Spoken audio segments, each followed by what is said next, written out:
রাজধানীতে গ্যাসের জন্য হাহাকার, প্রভাব পড়েছে স্বাস্থ্য খাতে। রোগী ও মরদেহ বহনে খরচ বেড়েছে দ্বিগুণ।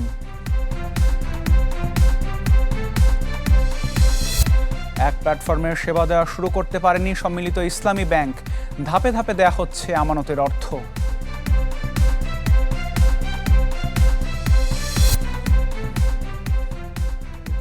স্বাগত মার্কেন্টাইল ব্যাংক পিএলসি বিজনেস 24-এ আপনাদের সাথে আছি আমি আতিকুর রহমান। রাজধানীতে গ্যাসের জন্য হাহাকার বাড়ছে, প্রভাব পড়েছে স্বাস্থ্য খাতেও। রোগী ও মরদেহ বহনে গাড়ির খরচ বেড়েছে দ্বিগুণ, ফলে বিপাকে সেবাগ্রহীতারা। চালকদের দাবি, বিকল্প জ্বালানি তেলের ব্যবহারে ভাড়া বাড়াতে বাধ্য হয়েছেন তারা। প্রতিদিন হাজারো রোগী রাজধানীর হাসপাতালগুলোতে আসে চিকিৎসা নিতে। জরুরি ভিত্তিতে রোগী বহনে অপরিহার্য বাহন অ্যাম্বুলেন্স। চলমান গ্যাস সংকটে বেড়েছে এর পরিবহন খরচ। অ্যাম্বুলেন্স চালক মোহাম্মদ হাসিব সকাল থেকে গ্যাসের অপেক্ষায় রাজধানীর মগবাজারের একটি সিএনজি ফিলিং স্টেশনে।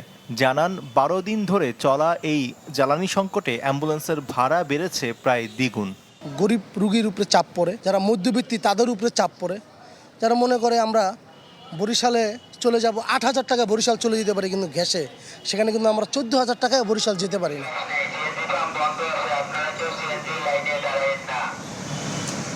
গ্যাস সংগ্রহে যানবাহনের দীর্ঘ লাইন, সরবরাহ সংকটে কিছু ফিলিং স্টেশন বাদে বেশিরভাগেরই কার্যক্রম বন্ধ। আমি 2 ঘন্টা ধরে সিরিয়াল ধরে আইছি, অনেক পাম্পের সামনে আইছি, নজল দিব, অনেক গ্যাস নেই।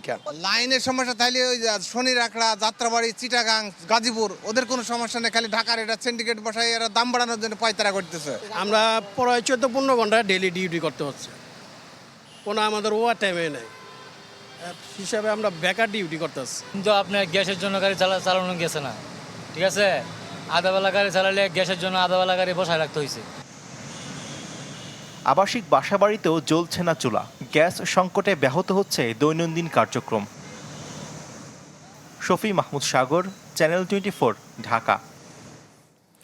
একীভূত 5 ব্যাংকের গ্রাহকদের এক প্ল্যাটফর্মের সেবা দেওয়া শুরু করতে পারেনি সম্মিলিত ইসলামী ব্যাংক। এমন বাস্তবতায় এক্সিম ব্যাংকের কোর ব্যাংকিং ব্যবস্থাপনায় অন্য 4 ব্যাংককে যুক্ত করার সিদ্ধান্ত নিয়েছে বাংলাদেশ ব্যাংক। পাশাপাশি স্কিম অনুযায়ী ধাপে ধাপে গ্রাহকদের আমানত ফেরত দেওয়া হচ্ছে বলে জানান কেন্দ্রীয় ব্যাংকের মুখপাত্র। মাসুম মিয়ার প্রতিবেদন দেখুন। সম্মিলিত ইসলামী ব্যাংক গঠনের পর গ্রাহকদের আমানত ফেরত দিতে বিশেষ পরিশোধ পরিকল্পনা বা স্কিম ঘোষণা করে বাংলাদেশ ব্যাংক। সে অনুযায়ী গত 29 ডিসেম্বর থেকে প্রথম ধাপে গ্রাহক প্রতি 2 লাখ টাকা করে পরিশোধ শুরু হয়। এরপর 6 মাস পর 1 লাখ, আর পরের 3 মাস অন্তর অন্তর আরও 1 লাখ টাকা করে পরিশোধের মাধ্যমে 2 বছরে গ্রাহকদের পুরো আমানত ফেরত দেওয়ার লক্ষ্য নির্ধারণ ছিল। ব্যাংকের বিভিন্ন শাখা ঘুরে দেখা গেছে, ঘোষিত স্কিমের আওতায় গ্রাহকরা নিয়মিত অর্থ উত্তোলন করছেন। ব্যাংক কর্মকর্তারা বলছেন, নির্ধারিত তালিকা অনুযায়ী স্বয়ংক্রিয়ভাবে গ্রাহকদের অর্থ পরিশোধ হচ্ছে। ওনার কাছে চেকটা দিয়ে দেবো, উনি ভেরিফাই করে করলে আজকে আমরা 1,83,700 টাকা পাইবেন। উনি 1,83,700 টাকা দিয়ে দেবেন। এটা অটোমেটেড হয়ে যাচ্ছে। প্রথম 2 লাখ টাকা ডিআইপির আন্ডার যে পেমেন্টটা, এটা চলে আসতেছে। দেন তার নির্দিষ্ট সময় 3 মাস পরে যে 1 লাখ টাকা অটোমেটেড ওই অ্যাকাউন্ট হোল্ডারের নাম সহ অ্যাকাউন্ট নাম্বার চলে আসে ওখানে, এবং অ্যামাউন্ট সহ চলে আসে, এবং এটা এভরিডে প্রতিদিনই আমাদের আপডেট হচ্ছে। বাংলাদেশ ব্যাংক বলছে, এরই মধ্যে সম্মিলিত ইসলামী ব্যাংক 10,000 কোটি টাকার বেশি অর্থ পরিশোধ করেছে। বাকি আমানতও ফেরত দেওয়া হবে ধাপে ধাপে। যে স্কিম ঘোষিত হয়েছে সেই স্কিম অনুযায়ী গ্রাহকরা টাকা উত্তোলনের সুযোগ পেয়েছে, এবং স্বাভাবিকভাবেই ক্ষুদ্র আমানতকারীদের মধ্যে একটা আত্মবিশ্বাস সৃষ্টি হয়েছে যে এই ব্যাংকটির উপর আস্থা রাখা যায়। তবে অর্থ পরিশোধের পাশাপাশি বড় চ্যালেঞ্জ হয়ে দাঁড়িয়েছে একীভূত 5 ব্যাংকের গ্রাহকদের একই প্ল্যাটফর্মে সেবা দেয়া। নতুন ব্যাংকিং সিস্টেম চালু করতে সময় লাগবে বিবেচনায় আপাতত এক্সিম ব্যাংকের কোর ব্যাংকিং ব্যবস্থাপনায় অন্য 4 ব্যাংককে যুক্ত করার সিদ্ধান্ত নেওয়া হয়েছে। সিটি ব্যাংকের ডেটা সেন্টার ব্যবহারের পাশাপাশি যশোরে একটি রিজাস্টার্ড রিকভারি সেন্টার স্থাপনের সিদ্ধান্তও চূড়ান্ত হয়েছে। ইউনিফর্ম চেক বই এখনো গঠন করা হয়নি। প্রত্যেকে স্ব ব্যাংকের চেক বই নিয়েই টাকা উত্তোলনের চেষ্টা করবে। তো স্বাভাবিকভাবেই 5টা সিবিএস ইন্টিগ্রেট না হওয়া পর্যন্ত পৃথক পৃথক ডেস্ক থাকবে প্রতিটি শাখায়। সেই ডেস্কের মাধ্যমে গ্রাহকরা স্ব চেকে টাকা উত্তোলনের সুযোগ পাবে। বাংলাদেশ ব্যাংক জানিয়েছে এক্সিম ব্যাংক দিয়ে শুরু করে আগামী মাসের মধ্যে ধাপে ধাপে একীভূত হওয়া 5 ব্যাংকের প্রশাসকদের দায়িত্ব প্রত্যাহার করা হবে। মাসুম মিয়া, চ্যানেল 24, ঢাকা। দেশে ডিজিটাল লেনদেন বাড়াতে বড় পদক্ষেপ নিয়েছে বাংলাদেশ ব্যাংক। একক ও সর্বজনীন করা হয়েছে বাংলা কিউআর বা কুইক রেসপন্স কোড। ফলে যে কোনো ব্যাংক কিংবা মোবাইল আর্থিক সেবার গ্রাহক এখন একটি কিউআর কোড স্ক্যান করেই মূল্য পরিশোধ করতে পারছেন। তবে এখনও ডিজিটাল লেনদেনের বড় একটি অংশ বাংলা কিউআরের আওতায় আসেনি। মরিয়ম আজিজ মৌরিনের রিপোর্টে থাকছে বিস্তারিত। মতিঝিলের ব্যস্ত বাণিজ্যিক এলাকায় এই হিরাজিল হোটেল। সকালের নাস্তা, দুপুর কিংবা রাতের খাবার প্রতিদিনই এখানে ভিড় করেন নানা শ্রেণী পেশার মানুষ। এখানে একটি কিউআর কোড ব্যবহার করেই লেনদেন করতে পারছেন বিকাশ, রকেটের মতো যে কোনো MFS অথবা ব্যাংকের গ্রাহকরা। একটু পাশের হোটেল রিজিকেও এমন ছবি। সুবিধা হচ্ছে যে এটা সব কিছু থেকে, ব্যাংক অ্যাকাউন্ট থেকে, নগদ অ্যাকাউন্ট থেকে, রকেট যে অ্যাকাউন্ট আছে সব অ্যাকাউন্ট থেকে বাংলা কিউআর পেমেন্ট করা যায়। প্রায় 15-20 দিনের মতো আসছে, আর এটা দিয়ে তারাও অনেক স্বাচ্ছন্দ্য বোধ করে, যেহেতু এটা সময় কম লাগে অথবা আপনার ক্যাশ নগদ দেওয়া লাগে না। বাংলা কিউআরের মাধ্যমে লেনদেনে ক্রেতার কোনো খরচ না হলেও ছোট বড় সব বিক্রেতাকেই মাসুল গুনতে হয় 1%, যার কারণে অনেক বিক্রেতা আগ্রহ হারাচ্ছেন কিউআর কোড ব্যবহারে। তথ্য উপাত্তেও এর সত্যতা মেলে। কেন্দ্রীয় ব্যাংকের তথ্য বলছে বাংলা কিউআরের মাধ্যমে এখন প্রতিদিন 11 থেকে 12 কোটি টাকার লেনদেন হচ্ছে, যদিও দেশের সর্বমোট ডিজিটাল লেনদেনের পরিমাণ এর চেয়ে প্রায় 30 গুণ বেশি। যিনি ক্রয় করতে এসেছেন উনার প্রয়োজন হলো 500 টাকার পণ্য ক্রয় করার, কিন্তু উনার পকেটে আছে 200 টাকা। উনি কিন্তু 200 টাকার বেশি পণ্য কিনতে পারবে না। কিন্তু আপনি যদি ডিজিটাল পেমেন্ট অ্যালাউ করেন, বাংলা কিউআর দিয়ে সে পেমেন্ট করার সুযোগ পায়, আপনি 500 টাকার পণ্য তার কাছে বিক্রি করতে পারবেন। অতএব 500 টাকার পণ্য যদি 1 টাকা করে শতকরা কম পান, আপনি পাবেন 495 টাকা। আপনার প্রফিটেবিলিটি কি আপনার বাড়লো না কমলো? অর্থনীতিবিদদের মতে দুর্নীতি কমাতে ও রাজস্ব আয় বাড়াতে ডিজিটাল লেনদেনের বিকল্প নেই। পুরো বিষয়টিকে সহজ করতে তাই বাংলা কিউআরের বিস্তৃতি বাড়ানোর তাগিদ তাদের। বর্তমান পর্যায়ে যেটা এই যে চালু করা হয়েছে, এখানে কিন্তু 1% একটা ফি ধার্য করা আছে, তাই না? এবং সেটা কিন্তু অনেকের কাছে, বিশেষ করে খুচরা বিক্রেতা যারা আছে তাদের কাছে কিন্তু এটা মনে করছে যে এটা পেমেন্ট করে আমাদেরকে তো কিছু তো ওই খরচটা বহন করতে হচ্ছে, কাজেই সেটা কিন্তু বিবেচ্য বিষয় হতে পারে। চলতি মাসের শুরু থেকে সব কিউআর বাতিল করে বাংলা কিউআর বাধ্যতামূলক করে সরকার। মরিয়ম আজিজ মৌরিন, চ্যানেল 24, ঢাকা। পুঁজিবাজারে খবর জানাবো। সূচকের ঊর্ধ্বমুখী ধারায় শেষ হলো পুঁজিবাজারের কার্যক্রম। সপ্তাহ জুড়ে ঢাকা স্টক এক্সচেঞ্জ এবং চট্টগ্রাম স্টক এক্সচেঞ্জে প্রায় বেশিরভাগ প্রতিষ্ঠানের শেয়ারের দর বেড়েছে।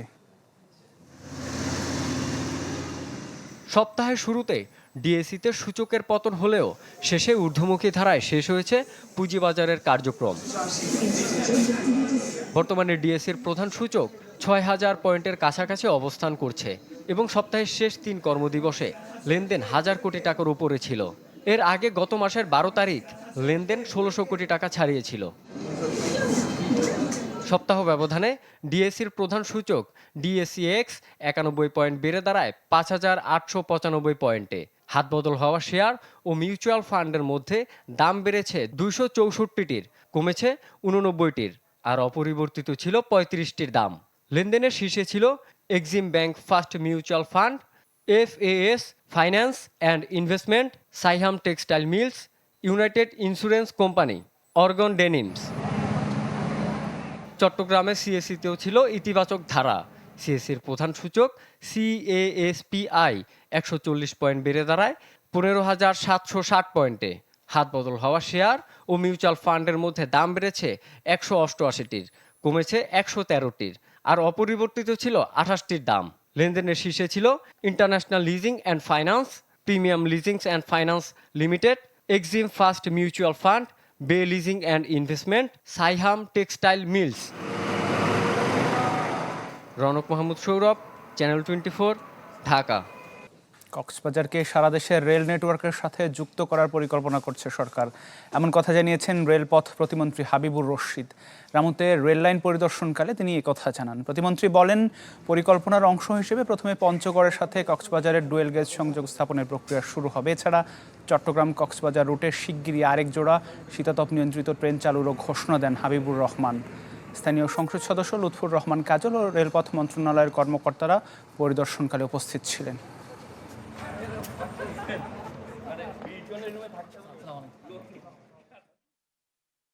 আমরা পঞ্চগড় থেকে কক্সবাজার পর্যন্ত আমরা ডুয়েল গেজ রেল বাস্তবায়ন করতে চাই এবং এই সরকারের মেয়াদি। সুতরাং আমরা আবার ঢাকা সিলেটেও আমরা ডুয়েল গেজ বাস্তবায়ন করতে চাই। সুতরাং এবং এটা জানেন যে আমরা ঢাকা নারায়ণগঞ্জ থেকে কুমিল্লা আমরা একটা কর্ড লাইনের চিন্তা ভাবনা করছি। হ্যাঁ, ফিজিবিলিটি স্টাডি চলছে। তাহলে সেই ক্ষেত্রে ওটা হলেও কিন্তু দূরত্ব অনেক কমে যাবে, প্রায় 70 কিলোমিটার দূরত্ব কমে যাবে এবং সময়ও কিন্তু প্রায় 1 ঘন্টা 20 মিনিট বেঁচে যাবে। সুতরাং সরকারের উদ্দেশ্য রয়েছে কক্সবাজারকে তার টোটাল বাংলাদেশের সাথে একটি যোগাযোগ ব্যবস্থা বাস্তবায়ন করা। হিমাগারে আলু সংরক্ষণের ভাড়া যৌক্তিকভাবে সমন্বয়ের দাবি জানিয়েছে কোল্ড স্টোরেজ অ্যাসোসিয়েশন। সংবাদ সম্মেলনে সংগঠনটি জানায়, বর্তমান ভাড়া না বাড়িয়ে উল্টো কমানো হলে হিমাগার পরিচালনা সম্ভব হবে না। বলা হয়, মূল্যস্ফীতি এবং বিদ্যুতের দাম বৃদ্ধিতে হিমাগার পরিচালনায় হিমশিম খাচ্ছেন মালিকরা, যে কারণে ভাড়া বৃদ্ধির জন্য 2 দফা চিঠি দেওয়া হয়েছে সংশ্লিষ্ট দপ্তরে, কিন্তু সেই বিষয়ে কোনো উদ্যোগ নেওয়া হয়নি। আলু চাষের লোকসান হিমাগারের ওপর চাপানো কাম্য নয় বলে মনে করে সংগঠনটি।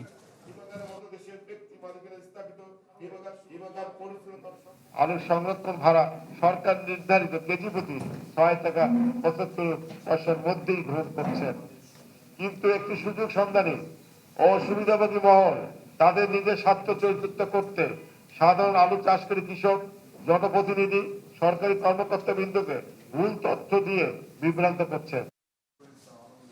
আর্থিক প্রতিষ্ঠান বিভাগের প্রস্তাবিত সাংগঠনিক কাঠামো জনতা ব্যাংকে দ্রুত অনুমোদনের দাবি জানিয়েছে রাষ্ট্রায়ত্ত ব্যাংক কর্মকর্তা ঐক্য পরিষদ।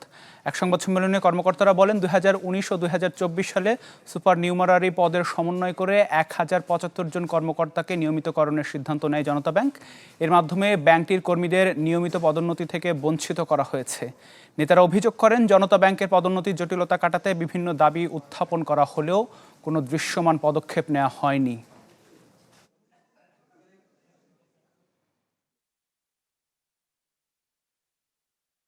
কর্মীর পরিসর বাড়ার জন্য প্রয়োজন একটি যুগোপযোগী এবং মানানসই সাংগঠনিক কাঠামো। নিয়মিত পদোন্নতি বন্ধ, আর একটা হচ্ছে অর্গানোগ্রাম অনুমোদনে আর্থিক প্রতিষ্ঠান বিভাগ কর্তৃক বিলম্ব। এই দুটি কারণে আমাদের জনতা ব্যাংকে পদোন্নতি বঞ্চিত হয়েছি। বন্ধ হয়ে গেল চট্টগ্রাম ভিত্তিক শিল্প গ্রুপ এসালোমের 10টি প্রতিষ্ঠান। দীর্ঘদিনের কাঁচামাল সংকট আর আর্থিক বিধিনিষেধের জেরে গতকাল দেয়া নোটিশের পর আজ থেকে তা কার্যকর হয়েছে। ফলে সকাল থেকে উৎপাদন পুরোপুরি বন্ধ এসালোম চিনি, ইস্পাত, সিমেন্ট ও তেল শোধনের প্রতিষ্ঠানগুলোতে। অবশ্য ধীরে ধীরে কারখানা স্থবির হতে থাকলেও গেল 2 বছর ধরে কর্মীদের বেতন দিয়ে আসছিল কর্তৃপক্ষ। আগামী 6 আগস্টের মধ্যে অবশিষ্ট বকেয়া পরিশোধের কথাও জানিয়েছে গ্রুপটি। কারখানাগুলো বন্ধে দিশেহারা হয়ে পড়েছেন কয়েক হাজার শ্রমিক কর্মচারী। তবে কর্তৃপক্ষ জানায়, পুনরায় চালু হলে বিদায়ী কর্মীদের ফিরিয়ে আনা হবে। তবে অন্যান্য প্রতিষ্ঠান বন্ধ হলেও চালু রয়েছে বাঁশখালীতে চীনের সাথে এসালোমের যৌথ মালিকানায় বিদ্যুৎ কেন্দ্র এসএস পাওয়ার।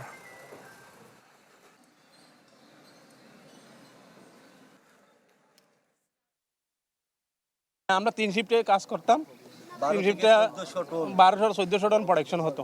বৃহস্পতিবার ডিউটি করে শুক্রবার বন্ধ থাকবে, এখন দেখতেছি চাকরি চলে গেছে, চাকরি নেই। এখানে প্রায় 17 বছর চাকরি করেছি।